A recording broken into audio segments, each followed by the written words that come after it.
Vía Pública.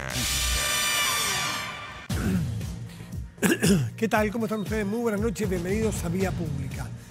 La Fiscalía Argentina solicitó, escuche bien, 12 años de prisión y la inhabilitación perpetua a cargos públicos en contra, ni más ni menos, que de la vicepresidenta de la Nación y presidenta del Senado, Cristina Fernández de Kirchner. Un proceso, el de la obra pública que se llama, en el que se culpa a la exmandataria y actual vicepresidenta de liderar una asociación ilícita y de beneficiar con contratos millonarios en dólares, pero realmente millonarios, a un conocido de la familia Kirchner, el señor Lázaro Báez. La vicepresidenta de Argentina solicitó ampliar su declaración indagatoria cuando los fiscales finalizan ya sus alegatos en el juicio por corrupción. Su defensa acusa falta de pruebas en el proceso y una abierta violación de los principios de defensa. Bueno, la decisión de este fiscal de pedir 12 años de prisión generó fuertes manifestaciones esta tarde a favor y en contra de Cristina Fernández en la casa de la propia vicepresidenta en el barrio de Recoleta, en Buenos Aires. La Fiscalía también pidió 10 años de prisión para otros líderes del gobierno de Cristina Fernández en su momento, de altas autoridades en su momento de su gobierno. Usted los recordará, gente que ya ha estado en prisión por situaciones similares. Julio De Vido, José López, ¿recuerda usted las maletas con plata? José López en un convento y todo eso. Bueno, Nelson Perotti. Bueno, nombres que suenan, ¿no? Mientras que para el propio Lázaro Báez serían 12 años los que se piden. Ojo, esto es una fiscalía que pide, otra cosa es lo que digan los jueces. Además del decomiso, en el caso de Lázaro Báez, de más de 5.000 millones de pesos argentinos y de sus propiedades. Bueno, un tormentoso capítulo para la carrera política de Cristina, que tampoco es primera vez que está en estas situaciones judiciales, pero que aún no está del todo cerrado. Es la noticia política del momento en la Argentina, cuando hay una crisis económica y social muy, muy importante y sabemos, todos saben, el poder real que tiene Cristina Fernández en las encuestas y en general electoral, la masa electoral que tiene la expresidenta y actual presidenta del Senado y vicepresidenta de la Nación en su país. Vamos a la mesa de conversación.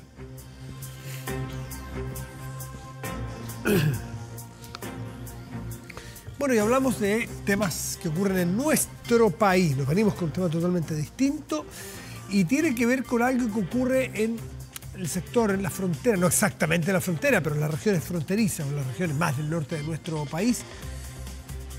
Y en relación a la realidad penitenciaria que viven algunas de esas ciudades. El Ministerio de Justicia ha anunciado presentación de modificaciones a la Ley de Migraciones en función de o tendientes a facilitar la expulsión de personas que estén detenidas por infracción a la Ley 20.000, que es la Ley de Drogas. Tomamos contacto con la Ministra de Justicia, Marcela Ríos. Ministra, buenas noches y gracias por recibirnos. Hola, buenas noches, Matías. Te hablo desde Arica, así que pido excusas por si nos falla la conexión. No, muy bien, muy bien. O sea, desde el lugar desde donde está ocurriendo la noticia, entiendo que en un mes han estado 2 veces ahí porque es muy acuciante la situación penitenciaria. ¿Por qué no nos narra primero eso y luego entramos al anuncio que han hecho?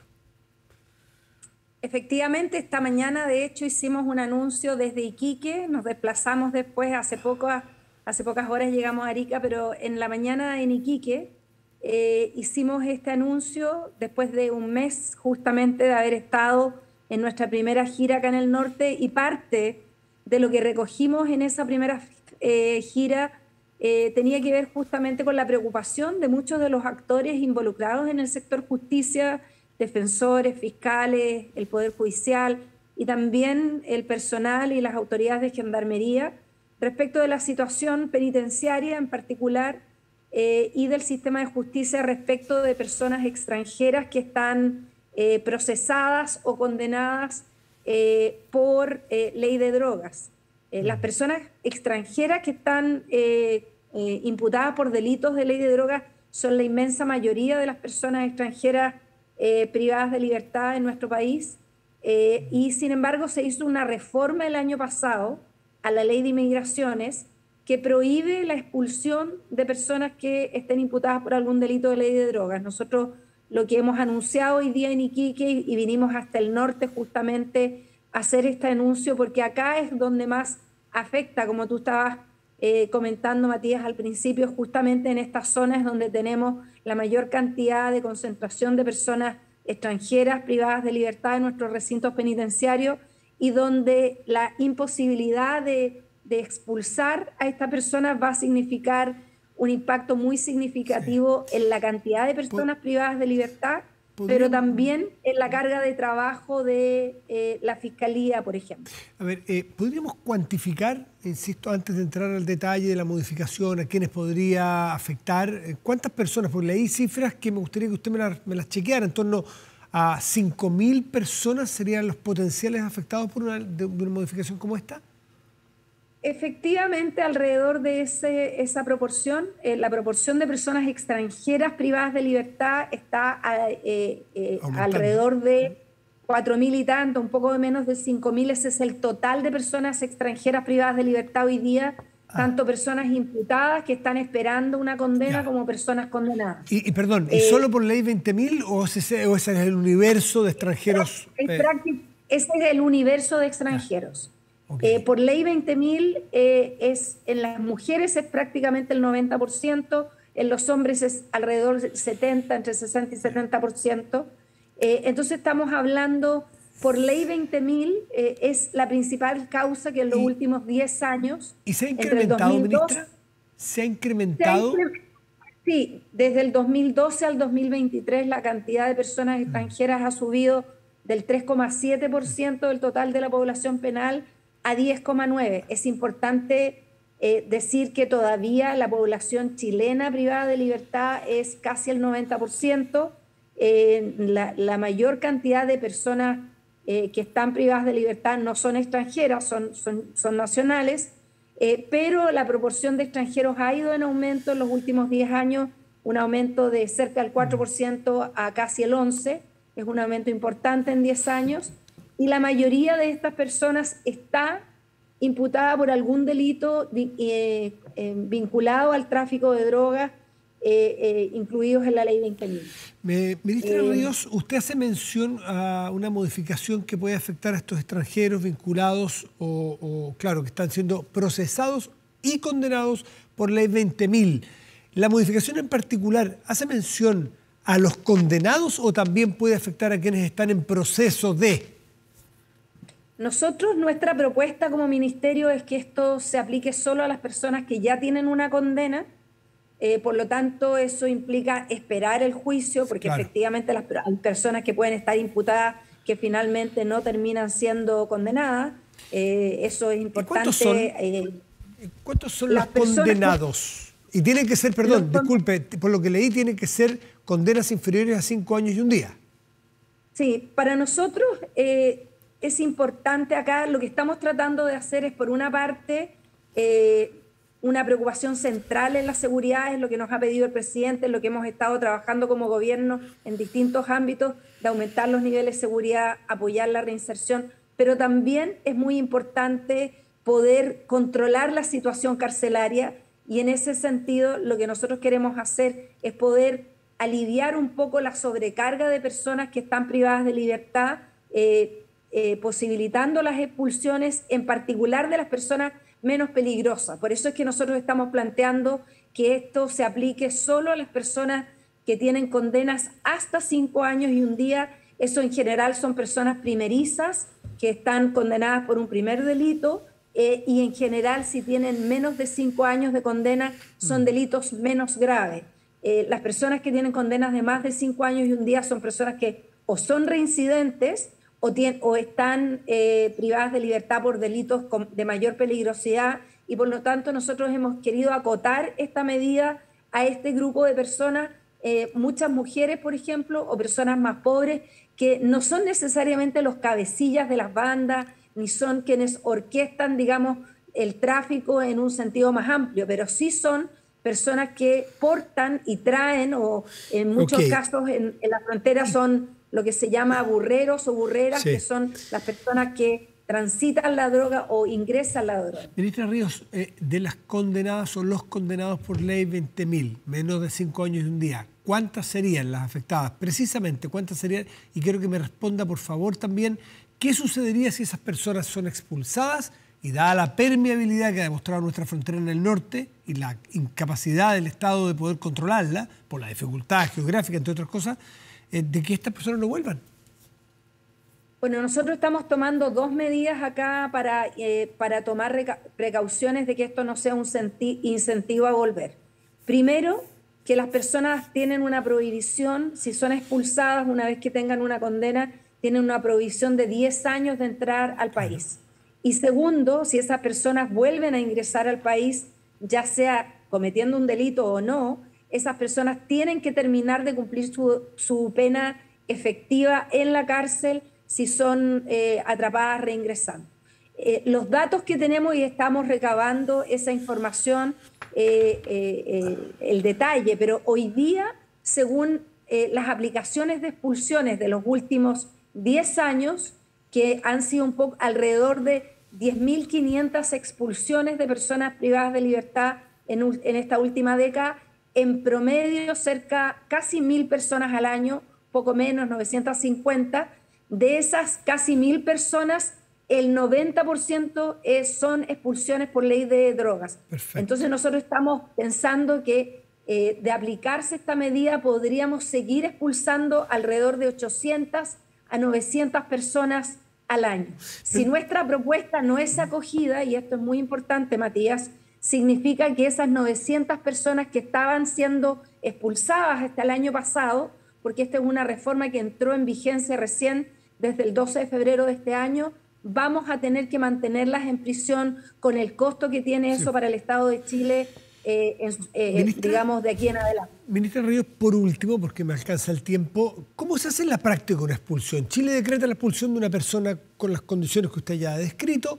¿Cómo lo hace en la práctica? ¿Lo sube en bus? ¿Lo deja dónde? ¿Lo sube en avión y lo deja dónde? ¿Tiene que coordinarse con el país de origen de la persona? ¿Cómo se hace y qué factibilidad tiene de que se realice? Primero, muy importante que esta es una expulsión judicial, por lo tanto es el Poder Judicial el que tiene que decretar que esa persona puede someterse, digamos, a esta medida alternativa, digamos, es una medida alternativa para cumplir el total de la pena, lo tiene que decretar un juez y esa expulsión, Gendarmería le entrega a esa persona a la Policía de Investigaciones una vez que se cumplan todos los requisitos y el juez decreta la expulsión. Hay un procedimiento entre Gendarmería y la PDI y es la Policía de Investigaciones la que efectivamente se asegura que esa persona es entregada, es llevada a la frontera y entregada a las autoridades. Yo quiero simplemente decir, Matías, que nosotros como gobierno estamos trabajando además desde el Ministerio del Interior. ¿Y si es un país sin frontera? ¿Y si es un país sin frontera? O sea, que el origen de esa persona es un país que no tiene frontera con nosotros. Mira, la inmensa mayoría de personas por ley 20.000 todavía, el principal grupo son bolivianos. Ese es el número más grande de personas que están imputadas o condenadas por ley 20.000. En segundo lugar son personas colombianas y solo en un tercer y cuarto lugar hay personas venezolanas y peruanas. Y de otras nacionalidades. En el caso colombiano, disculpe, yo sé que estamos pasados, pero es que me queda todavía la duda si son colombianos o venezolanos, que son dos casos de países no limítrofes. ¿Cómo se hace? Así como las expulsiones se realizan, se pone a las personas en vuelos en coordinación con las autoridades de cada uno de sus países. Fantástico. Ese es el procedimiento. Insisto, esta medida no es solo una medida que nos permite disminuir y enfrentar la presión en el sistema penitenciario, pero también poder disminuir los costos y liberar a personas que son menos peligrosas, manteniendo un foco estricto en quienes tengan condenas de más de 5 años y un día, y esas personas van a tener que permanecer privadas de libertad en nuestro país. Marcela Ríos, ministra de Justicia y Derechos Humanos, muchísimas gracias por conversar esta noche con nosotros. Que esté muy bien. No, muchas gracias a ustedes, Matías. Buenas noches. Hacemos una pausa, ya volvemos, espérenos.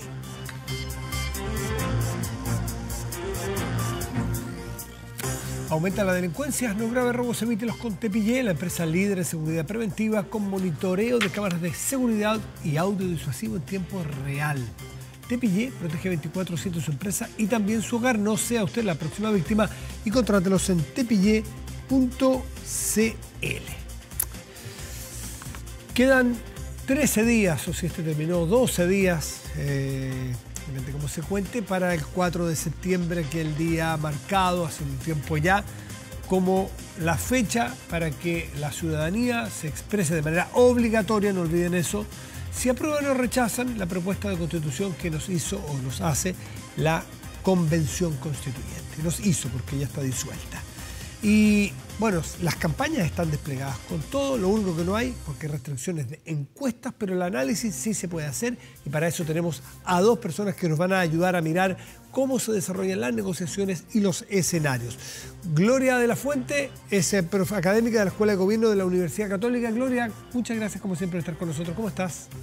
Hola Matías, ¿cómo estás? Buenas noches Rodrigo. Muy bien, ahí aprovecho de saludar a Rodrigo Arellano, que es vicedecano de la Facultad de Gobierno de la Universidad del Desarrollo. Muy buenas noches, Rodrigo, gracias por estar con nosotros. Uy, está muteado, Rodrigo, me parece. Rodrigo, está muteado. A ver. Absolutamente, ahí estaba sí. silenciado. Ahí sí. No, te decía que muchas gracias por la invitación y encantado de estar contigo y con Gloria acá compartiendo. Bueno, parece que hoy es más importante saber si se vota apruebo o rechazo para reformar o qué es lo que pasa el 5 que es lo que pasa el 4. Miren la paradoja de esto. ¿Por qué es eso? ¿O ustedes creen que es un error de análisis y hay que fijarse todavía que está mucho más líquido de lo que algunas encuestas dicen? ¿Cuál es su percepción, Gloria? Mira, yo creo que la tendencia en las encuestas era más o menos clara en los últimos días, pero era una diferencia bien estrecha en rigor. O sea, las encuestas que mostraban lo que vimos hasta que se pudieron publicar, digamos, eran diferencias entre 8 y 10 puntos. Por lo tanto, todavía hay cosas que pueden ir pasando y en eso yo creo que las señales que se han ido generando son importantes. Mira, más allá del resultado, porque probablemente ya habrá que esperar hasta que finalmente los ciudadanos y ciudadanas se pronuncien en las urnas, sino que lo que viene después del 5 de septiembre, lo que yo creo que es más que claro a estas alturas del partido, es que se va a requerir en cualquiera de los escenarios un acuerdo amplio y transversal de todas las fuerzas políticas para empujar un proceso que tiene que terminar necesariamente con una nueva constitución. Yo creo que no hay consenso mayoritario en los distintos sectores. La paradoja es que se va a necesitar, dices tú, pase lo que pase, grandes consensos, acuerdos que estaban tan desprestigiados hasta hace muy poco. Se les llamaba la cocina, peyorativamente. Los acuerdos eran materia para algunos de vergüenza y de mala praxis política casi, pero por un lado. Y por el otro, esto, y le aprovecho de preguntar a Rodrigo para ir metiendo la conversa, esto, si son grandes acuerdos, ¿va a dejar a los extremos afuera o no? ¿Qué prevén ustedes, Rodrigo? Yo espero que sea un acuerdo, Matías, como el que tuvimos nosotros el 15 de noviembre, el que dio origen a este proceso, que si bien hubo sectores que se quedaron fuera, la gran mayoría de los sectores democráticos de nuestro país con representación parlamentaria dieron un paso, dejaron de lado algunas diferencias y consolidaron un camino de cambio constitucional. Yo espero que lo que tengamos el día 4 o 5 de septiembre, como bien dice Gloria, lo que tenemos es una certeza de que este proceso no va a terminar esa noche, va a continuar el día siguiente, ya sea con un acuerdo para una reforma en el Congreso, o sea un acuerdo también liderado, ojalá por el presidente, por los partidos, de que se va a dar inicio a un nuevo procedimiento para avanzar en una nueva constitución. Lo que tenemos claro es que el borrador, tal como lo tenemos hoy en día, va a requerir cambios, algunos más de fondo, otros más de forma, para que sea de verdad una constitución de todos los chilenos. Gloria, cuando hacen mención a estos grandes acuerdos, hacen mención a la posibilidad de que florezcan espacios u ofertas políticas en el centro o desde el centro que irradie, o sea, concéntricamente un acuerdo o no necesariamente. Porque si se requieren muy amplios, va a haber que ponerle mucha voluntad de lado y lado. Y esto, a lo mejor, no sé si ustedes que son expertos, alguien dice que hay demanda por centro, pero no hay oferta política por centro. ¿Podría ser esta una oportunidad? Puede ser una oportunidad, pero yo creo que es importante preguntarse qué es lo que significa el centro a estas alturas del partido. Si uno mira en la parte más allá del espectro político de los partidos, yo creo que la demanda mayoritaria, para no hablar necesariamente del centro, está hoy en día concentrada en la necesidad de generar un nuevo pacto social. Ese nuevo pacto social tiene algunas cosas que yo creo que ya son transversales. La idea de un Estado democrático y social de derecho ya creo que a estas alturas nadie las discute. Y nadie discute tampoco algo que era hasta hace poco tiempo atrás más más difícil de plantear como debate en el Parlamento, por ejemplo, que tiene que ver con varias reformas sociales.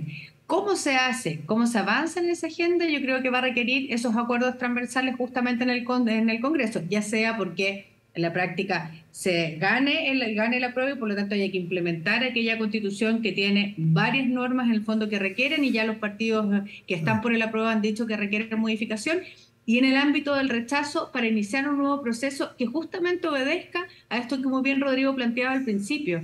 Este proceso nace finalmente como respuesta institucional a una crisis política y social de gran envergadura en Chile. Por lo tanto, creo que no hay duda respecto a la necesidad de tener que avanzar de manera sustantiva en aquello. Y eso va a requerir, por supuesto, aquello que podemos entender como fuerzas de centro, pero yo creo que eso todavía probablemente está en juego a propósito de la agenda misma, de ampliar hacia todos los sectores que quieran concurrir necesariamente a ese espacio. Sí, yo no digo de centro necesariamente de partidos de centro, me refiero a que hay una fuerzas más centrípetas alguna vez en la política, que en el último tiempo lo hemos visto más centrífuga, ¿no es cierto?, a virar a las orillas del espectro.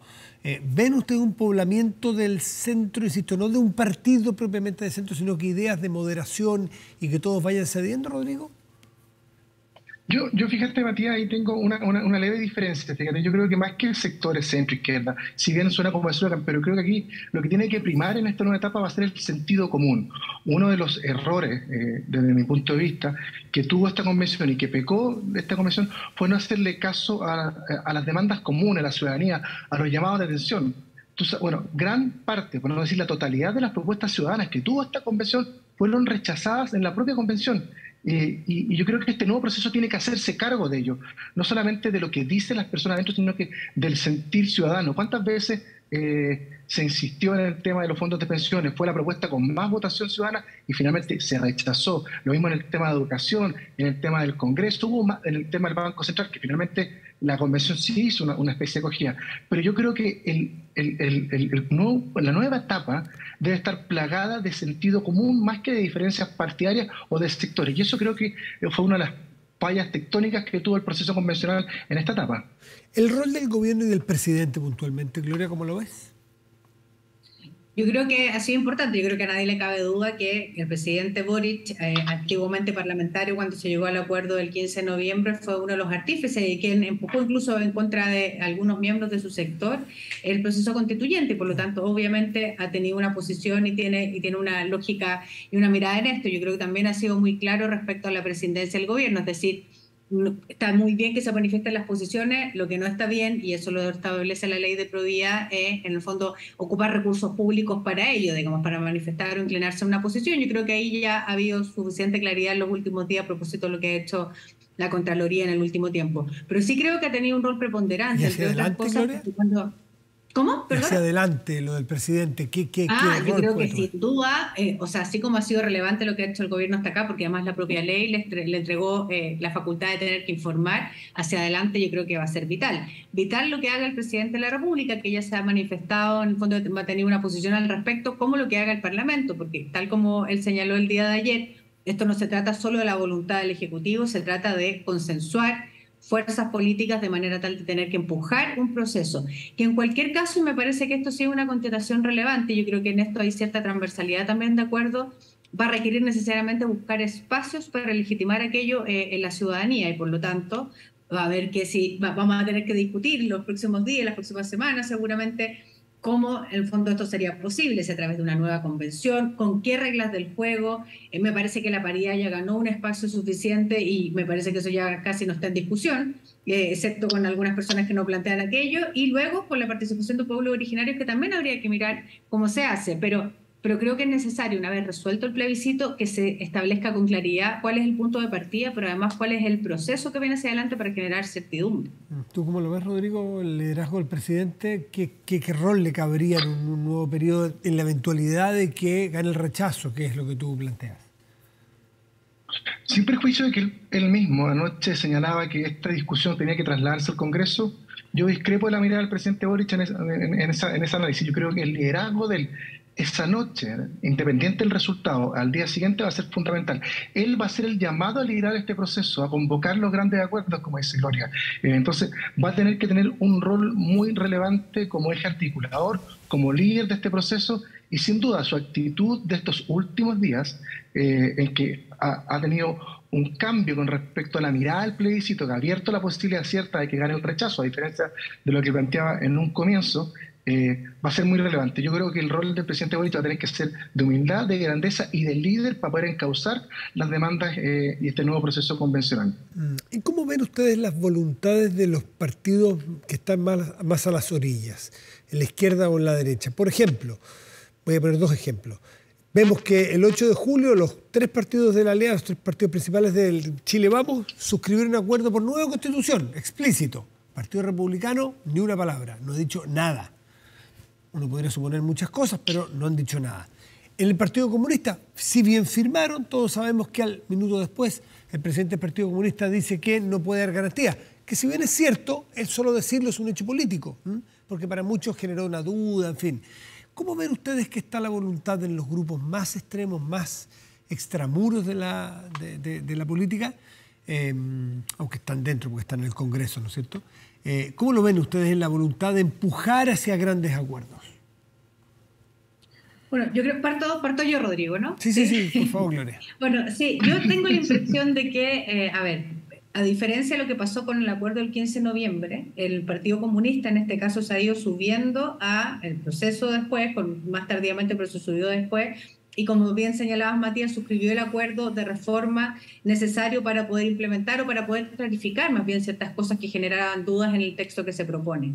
Yo creo que aquí lo que está al debe todavía es saber qué es lo que va a hacer el Partido Republicano al respecto, que todavía no se ha manifestado. Tienen recién una representación parlamentaria significativa en esta vuelta, tanto en el Senado como en la Cámara de Diputados, y es bien importante que se suscriban, yo creo, a un proceso para no quedarse fuera finalmente de algo que yo creo que ya tiene la suficiente transversalidad, no solamente en el mundo político, sino que también en la sociedad, la necesidad de responder institucionalmente una demanda que es evidente y es clara.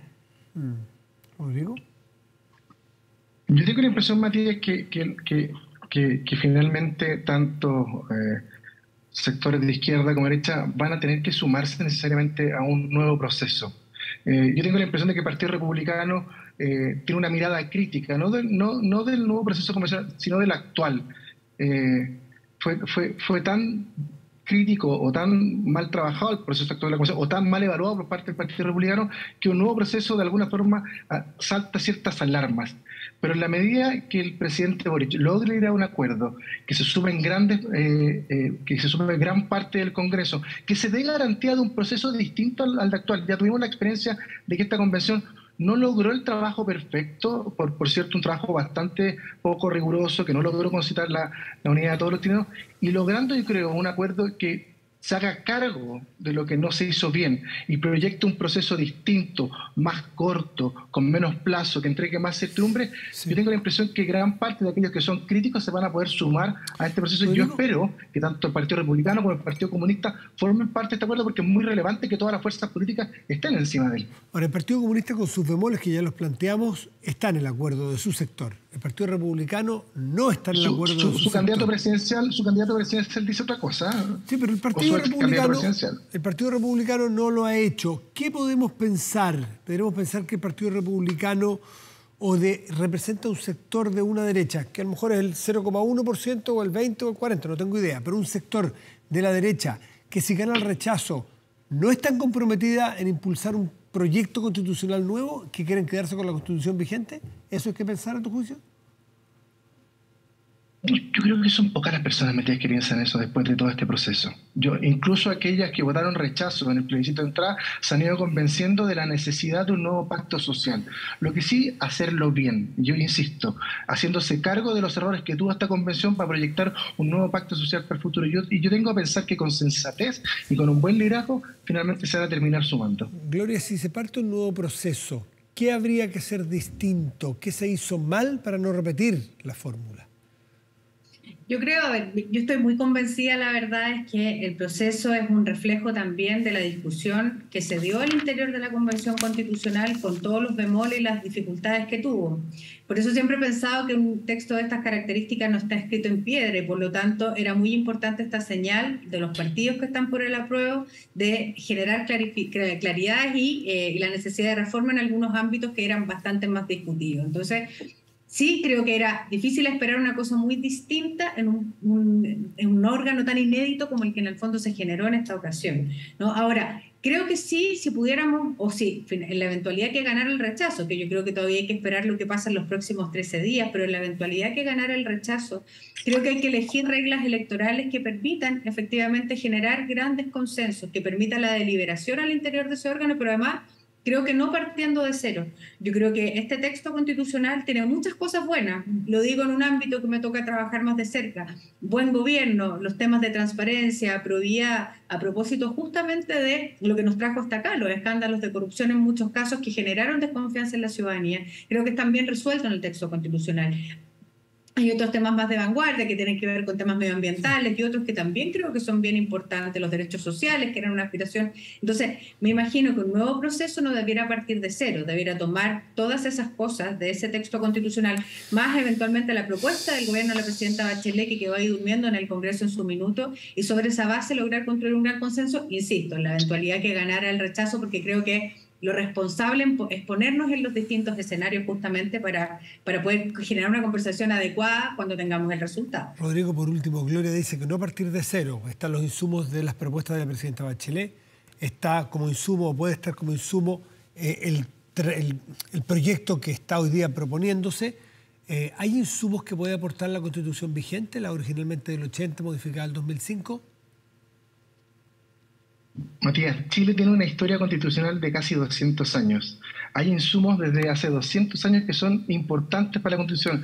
El Senado, una institución que ha estado vigente durante toda nuestra historia y que es importante, ojalá que se restaure el rol del presidente de la República. O sea, partir de cero, a mí no me gusta el concepto de hoja en blanco, porque creo que es un concepto falaz, porque uno tiene que hacerse cargo de la historia que ha venido hacia atrás. Y por cierto, como dice Gloria, hay experiencias buenas que dejó esta convención, como también hay cosas malas, y hacerse cargo de ambas. Y en ese sentido no podemos partir de una hoja de cero. Hay menos, por ejemplo, puede ser un proceso mucho más corto, pues ya vamos a tener el proceso de instalación, no vamos a tener la dificultad que condicionó eso. Los reglamentos hay mucho avanzado, por lo tanto este nuevo proceso no parte de cero y tiene un aprendizaje o un camino, yo creo que incluso más corto que el que tuvo la actual convención para poder llegar a un resultado óptimo para la ciudadanía. Gloria de la Fuente, Rodrigo Orellano, los dos, les quiero dar las gracias por estar esta noche con nosotros. Que esté muy bien. Muchas gracias, muy bien. Buenas noches. Chao, chao. Que esté muy bien, Matías. Adiós, Gloria. Hacemos una pausa, espérenos, ya volvemos.